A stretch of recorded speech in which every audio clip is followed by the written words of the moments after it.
या पुण्याच्या भागामध्ये मधून आम्हाला इंडस्ट्रीकडनं तक्रार येते की आम्हाला त्रास दिला जातोय, आम्हाला ब्लॅकमेल केलं जात आहे, आमच्याकडनं वसुली केली जाते.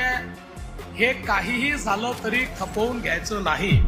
आणि मी तुम्हाला आज ऑथराईज करतोय, कुठल्याही पक्षाचे लोक असले तरी या बाबतीत कुठलंही कॉम्प्रोमाइज करायचं नाही.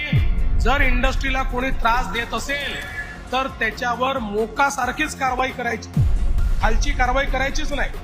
काही झालं तरी उद्योगाला त्रास हा महाराष्ट्रामध्ये होऊ नये. आज हा जो पुण्याचा भाग आहे हा खऱ्या अर्थानं आपलं मॅन्युफॅक्चरिंग कॅपिटल आहे. महाराष्ट्राचं मॅन्युफॅक्चरिंग कॅपिटल हे आमचा पुणे जिल्हा आहे. टेक्नॉलॉजीचं कॅपिटल आमचा पुणे जिल्हा आहे. आणि आता जगभरातल्या लोकांशी आम्ही इंटरॅक्ट करतोय त्यावेळी खूप मोठ्या प्रमाणात आपल्याकडे गुंतवणूक येते आहे. आजच दादांनी सांगितलं तसं 2 फॅक्टरीचं एकाचं उद्घाटन एकाचं भूमिपूजन आम्ही करतो.